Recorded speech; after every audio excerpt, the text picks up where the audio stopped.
Alright, so now that our application is ready, we want to handle one last point in regard to fetching an employee with a particular ID. Now, as you can see within my list of the employees within the database, I just have one particular list. Now let me try to get that particular employee by that ID.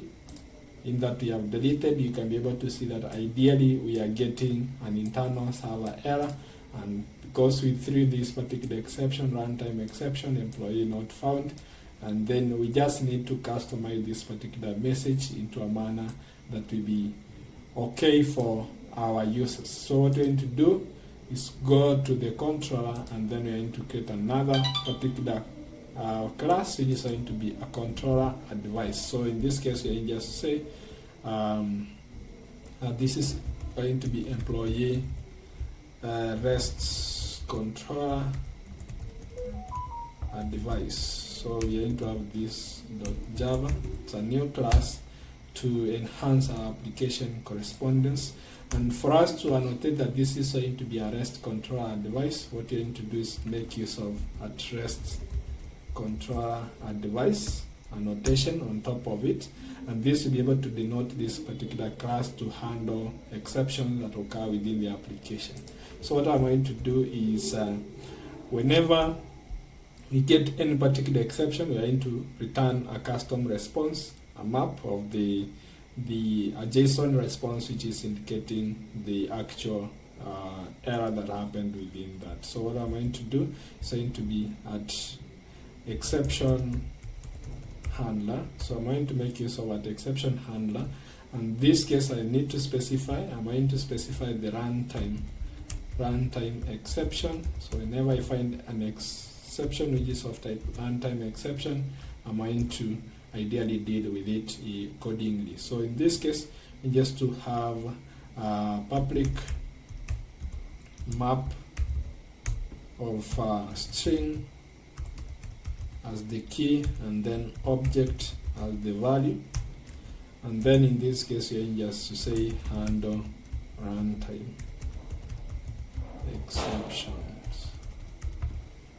exception, and in this case we are going to expect the runtime exception dot class, sorry, as the argument, and that is going to be exception.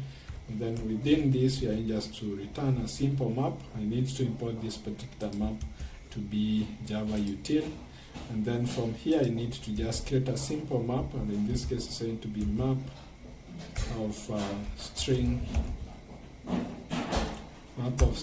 and object, and then in this case we are going to have map equal to new hash map. So we need to make use of hash map, the hash map object implementation. Then for this case we are going to put one key dot put, and then we are going to say success. And then this is going to be by default false because it's an exception we are handling. And then we are going to put another message dot put. Message is going to be, the message is going to be equal to the exception dot get message. So we need to make use of that. And then once you have the map ready, then we have to introduce just return the map. And then we need to specify the response status code. Instead of 500, we are going to do at response status. And then this particular status is going to be equal to HTTP. It's going to be, in this case, you need the value of this response code is going to be HTTP status. So it's going to be HTTP status dot. So we're going to make use of bad requests or not found, bad requests in this case, so that we denote that this is a particular request that was made wrongly. Then the next thing, another exception, which is a checked exception. What you're going to do is now handle the exception class, and then in this case you're going to make use of the exception as the other function. So you can be able to see that in this case you need to have exception and this is going to be handle exception, another exception, and then for this case we are going to have internal server error as the status code. Then for this other one we are going to have bad request. For now, that's how, but then in the near future we had a tutorial of how to handle this particular exception and turn custom responses. You can check it on my previous playlist for this one. So in this case, our application now should be okay to handle the particular exceptions and return custom responses. So whenever my application is restarted, whenever I try to say now get employee, you can now see that we have a good, nice looking message or payload that is consumable by every client, and you can be able to see it's 400 bad requests. This is an indicator of bad request. Alright, so the next thing that we need to do is now package our application by using one of the available dependencies that allow us to quickly build images within this particular project without us doing the Docker files. So on this particular library is going to be called the Maven Java build Jib, and this is what we're going to use, and it's actually coming, it's given from Google, and you can make use of it to just have your images or application packaged whenever you do any Maven commands. So you can see Jib builds containers without using Dockerfile or requiring a Docker installation. So if you don't have a Docker installation within your machine, you don't need to worry about building the Docker images. You can automatically use the Jib build plugin and it be able to build without requiring you to install Docker within your machine. Alright, so the next thing that we need to do is, you can see the structure is that whenever our custom, if we needed to do a Docker file, we'd have our project, and then within this one we'll be able to make a Docker file. And this particular Docker file, we'll be able to write the context of the Docker information or the description of the Docker file, and we require the Docker installation for us to be able to run this particular application. So as you can see, in this case, you need this particular Docker file, and then you build the context, you build the image, and then you have to push it to the image registry. But then whenever you're using Jib, we just have our project, and the plugin will automatically push the image to the registry given that we have specified our correct credentials. So before we begin, there is all this that you need to do, but then what I'm going to do is to show you how you can be able to configure a sample application by using this particular Jib plugin. So what we're going to do is we're going to make use of the Jib plugin, and to check the latest version is actually 3.40. So we are just to copy this particular section. Alright, so we're going to copy that particular section and bring it to our POM file, and scroll down to the build plugins. Then after this particular plugin, what we're going to do is we just going to copy that, and then next thing is to confirm the current version that we are using. So you can just copy that and search version Maven dependency. You can be able to see, if you go to Maven repository, you'll be able to see that we have it being 3.42. So what we're going to do is we're going to update the version to 3.4.2. Alright, so whenever we configure our projects, what I'm going to do, I'm going to configure it to push to my Docker hub. So what I'm going to do here is going to log into Docker hub. Then I can show you quickly. I'm going to log into Docker hub. So I'm going to push all my images to Docker hub. So within this, it brings me this landing page, although it isn't loaded all through. So I might just to put my username here for Docker hub, and then I put my password, which is going to be this. Right, so I click continue, and I should be able to log into Docker. I think it's now that it has realized that it needs to allow me again. I'm going to do my password, and then try to log in. Alright, now I'm logged in. As you can see, I just have a couple of images, and in this case I need to specify the different images that I want to build, and now in that case we are just to create repositories. So I don't need to do all this manually. I'm going to let Jib actually do that for me. So what I'm going to do is proceed and configure my repository. For instance, if you can check out this one, you can see that it requires me to have the username and then the actual project name. So what I'm going to do, I'm going to copy that. Then within my application POM file, now this two is the one that we are going to build. Which image are we going to build? So I'm going just to build the particular image using the domain, which is going to be the registry. And in this case, we're going to make use of the registry docker sorry, it's supposed to be registry.hub.docker.com. So that is our image registry, and this is going to be Docker Hub. Then followed by that is going to be my username. So I'm going just to have it as my username. And then from there, I'm going to make use of the current project name to be my actual. So I'm going to refer to this particular field here, which is going to be the project group ID. So the project artifact ID to be my actual value for this particular image. So in this case, I'm going just to make use of slash followed by $, and then I'm going to refer to curly braces, and in this case we're going to refer to project, the project.artifact ID. So that means you're going to refer to the actual value above there. So in this case, you can be able to see that is how we manage to get the reference to the artifact ID, and this particular artifact ID is going to be my image name, right, which is going to be employee service.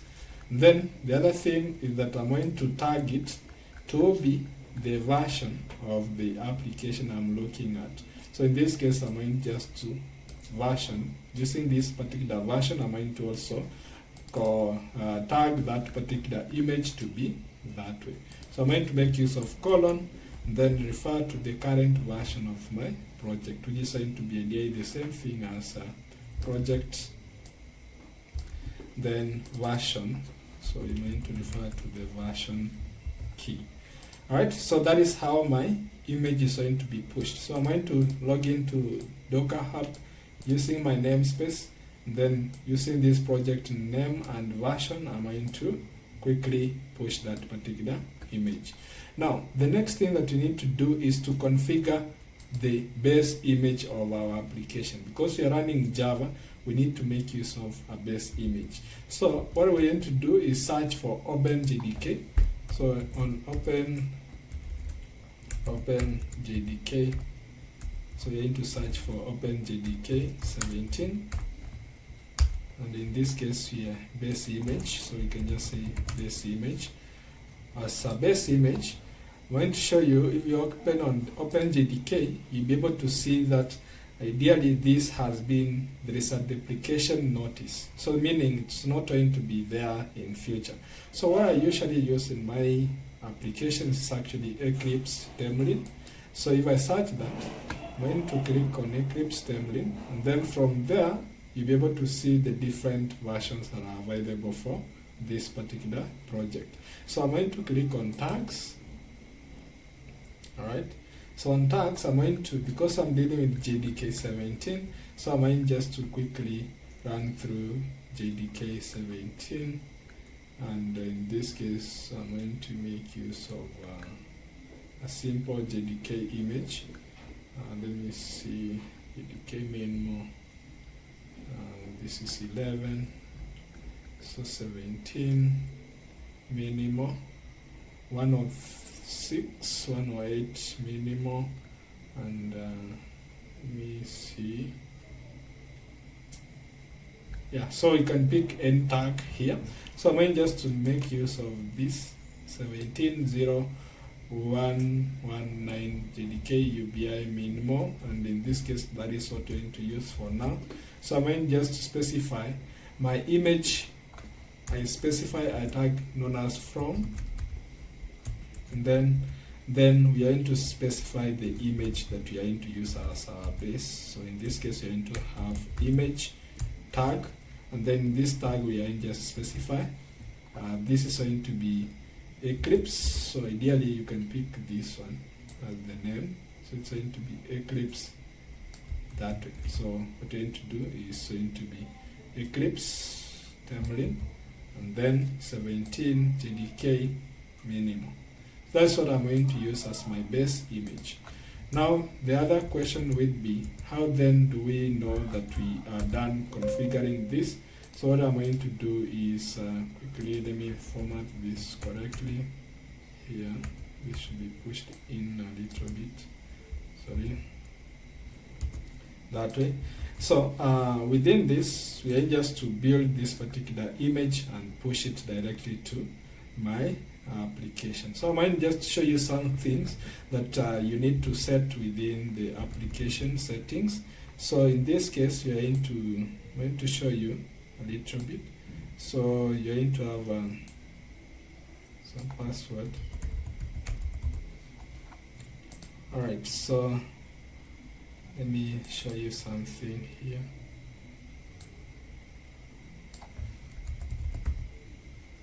Alright, so we need to have the actual, if I bring my configuration within your settings, so you are going to have a few items here. So in this case I need to also comment this. Alright, so I'm going to show you this. So within your settings for Docker or the Maven settings, you need to have the server tag, which is going to be the registry hub.docker.com. You need to specify your Docker hub username and then the password.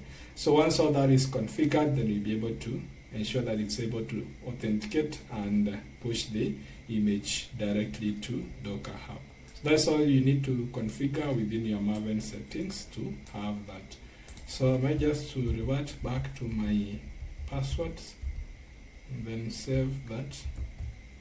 Then now what you can do is to actually send this particular request, and I might just to stop the terminal here, and then now from here we are just to build this particular image, and by writing a simple command. So I might just to do open integrated command terminal, and in this case we are just to do maven clean compile. So we need to compile our code, and then from there we just say jib build.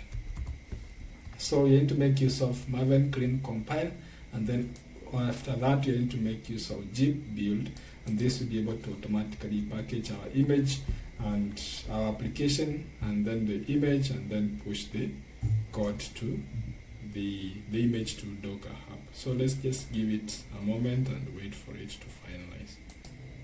Right, as you can see, it's trying to authenticate to the Docker hub. Then it's actually pulling the base image from the manifest, and in this case you can see that that is our base image. You can see it's building the image, and you can just give it a moment to finalize. Alright, 77% done, so we can just give it another few seconds to finalize. But then if you are working on a local machine, the first instance of this particular build will take time because it's trying to push the image and prepare all the layers. So expect to ensure you have a strong network for you to be able to push these images to Docker hub. So we can just give it another extra few seconds to finalize. Alright, so our image has been pushed. As you can see that our entry point that is going to run is set to Java, then -cp, and then at this particular Jib class path file, and then we are going to run this particular application class, which is actually our application class that we have in our service. So in this case, so to run this particular file, employee service application. Then it has pushed the image to registry Docker with the version 1.0.0.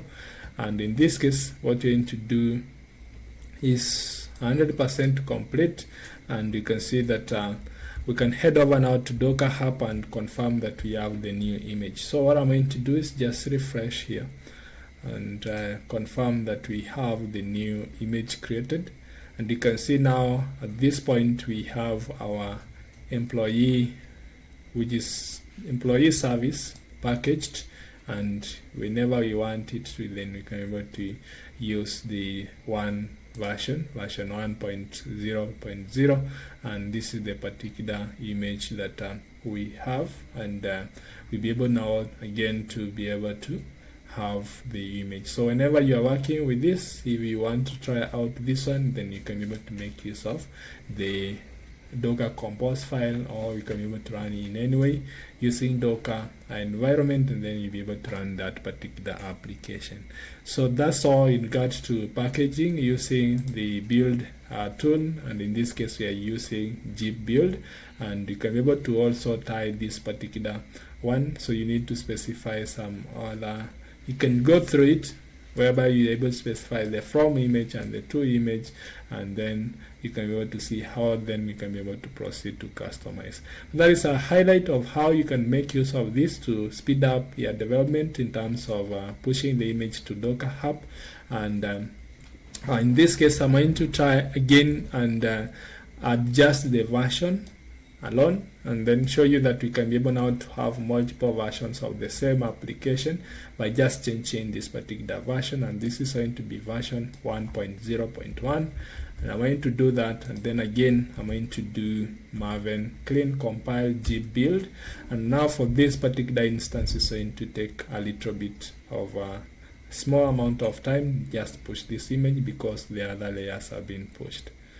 All right, so let me confirm what is happening here. So it's just going to be maven clean, so I'm going just to have that once again. Right, so that one's going to quickly compile the application, and then it's going to push the image quickly, and we'd have our new image in Docker Hub. Alright, so just confirming is that our image has been pushed, so you can see it's indicating 91.7% because there are other base layers which are already existing within the repository. So it be done, so it's build success. So whatever that it needs to inform you is this build success status. And then now we check on our project, which is employee service repository. You'll be able to see that under the tags we can be able to see a new image added. So in this case we can be able to see the different version of the image, but then the same application, only that we changed the version. That's all with regard to packaging your application and pushing the image to Docker Hub. Now in the next section we'll be able to see how then can we be able to make use of this image and run it anywhere where we want, run the application whenever we have our Docker environment. Thank you, and remember to subscribe for more videos of the same nature. Thank you.